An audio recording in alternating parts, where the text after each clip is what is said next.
ازواج مطہرات وہ مقدس ترین ہستیاں ہیں جنہیں حضور علیہ الصلاۃ والسلام نے اپنے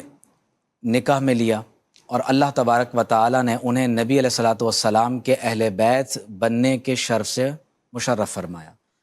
قرآن مجید میں جب آپ سورۃ الاحزاب کی وہ آیات پڑھتے ہیں جنہیں آیات تطہیر کہا جاتا ہے، اگر آپ اس کا کانٹیکسٹ دیکھیے تو سیاق و سباق میں اللہ تبارک و تعالیٰ نے براہ راست ازواج مطہرات رضی اللہ تعالی عنہن اجمعین کو خطاب فرمایا، اور اس کے بعد فرمایا کہ انما یرید اللہ لیذھب عنکم الرجس اہل البیت ویطہرکم تطہیرا۔ تو حضور علیہ الصلاۃ والسلام کے اہل بیت میں سے ازواج مطہرات ہیں، اور قرآن مجید میں خود اللہ تعالیٰ فرماتا ہے کہ النبی اولیٰ بالمؤمنین من انفسہم وازواجہ امہاتہم،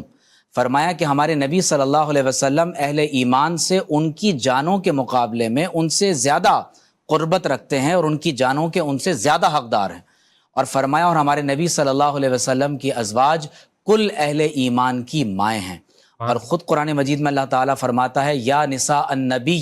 لستن کا احد من النساء، اے ہمارے نبی کی عورتوں یعنی ان کی ازواج مطہرات، کائنات میں کوئی عورت تمہاری مثل نہیں ہو سکتا۔ امام بخاری اور مسلم نے اس حدیث کو روایت کیا کہ حضرت عمرو بن العاص رضی اللہ تعالی عنہ حضور اکرم صلی اللہ علیہ وسلم کی بارگاہ میں حاضر ہوئے اور سوال عرض کرتے ہیں کہ یا رسول اللہ صلی اللہ علیہ وسلم، اس پوری کائنات میں سب سے زیادہ محبوب ترین ہستی آپ کے نزدیک کون ہے؟ تو فرمایا عائشہ رضی اللہ تعالیٰ عنہ۔ پوچھا گیا یا رسول اللہ صلی اللہ علیہ وسلم مردوں میں؟ فرمایا ان کے والد گرامی حضرت ابوبکر صدیق رضی اللہ تعالیٰ عنہ۔ حضرت عائشہ صدیقہ رضی اللہ تعالی عنہا کا کیا مقام و مرتبہ ہے کہ جب حضور علیہ الصلاۃ والسلام کا وصال ہو رہا ہے تو آپ خود فرماتی ہیں کہ نبی کریم صلی اللہ علیہ وآلہ وسلم کا سر مبارک میرے گلے اور میرے سینے کے مابین رکھا ہوا تھا، اور آپ علیہ الصلاۃ والسلام نے وصال سے پہلے جو آخری چیز اپنے منہ مبارک میں رکھی ہے یہ وہ مسواک ہے جو خود ام المومنین عائشہ صدیقہ رضی اللہ تعالی عنہا نے آپ نے چبائی اور اپنے لعاب دہن سے نرم کرنے کے بعد اسے حضور علیہ الصلاۃ والسلام کی بارگاہ میں پیش کیا۔ اور قربان جائیں کہ کیا مقام و مرتبہ پایا ہے کہ جب حضور علیہ الصلاۃ والسلام کا وصال ہو رہا ہے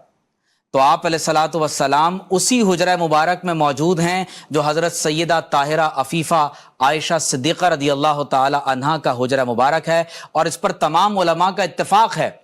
کہ اگر اللہ تبارک و تعالیٰ کی تمام تر مخلوقات میں کوئی مقدس ترین ہستی ہے تو وہ حضور علیہ الصلاۃ والسلام کی ذات اقدس ہے، اور آپ علیہ الصلاۃ والسلام کا جسد مبارک آج جس مقام پر موجود ہے، جس حجرے کے بارے میں حضور نے فرمایا کہ ما بین بیتی و ممبری روضۃ من ریاض الجنہ، تو وہ بیت النبی صلی اللہ علیہ وسلم بھی حجرہ عائشہ صدیقہ رضی اللہ تعالی عنہا ہے، اور حضور علیہ الصلاۃ والسلام قیامت تک جس مقام پر تشریف فرما ہیں تو وہ بھی حضرت عائشہ صدیقہ رضی اللہ تعالی عنہا کا حجرہ مبارک ہے۔ تقریباً 2200 اور کچھ احادیث طیبہ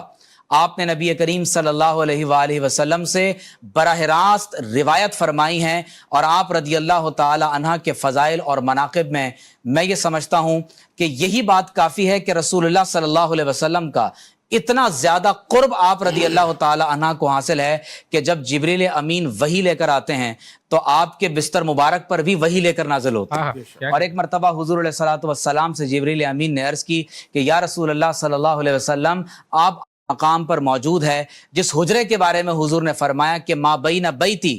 و ممبری روضۃ من ریاض الجنہ، تو وہ بیت النبی صلی اللہ علیہ وسلم بھی حجرہ عائشہ صدیقہ رضی اللہ تعالی عنہا ہے، اور حضور علیہ الصلاۃ والسلام قیامت تک جس مقام پر تشریف فرما ہیں تو وہ بھی حضرت عائشہ صدیقہ رضی اللہ تعالی عنہا کا حجرہ مبارک ہے۔ تقریباً 2200 اور کچھ احادیث طیبہ آپ نے نبی کریم صلی اللہ علیہ وآلہ وسلم سے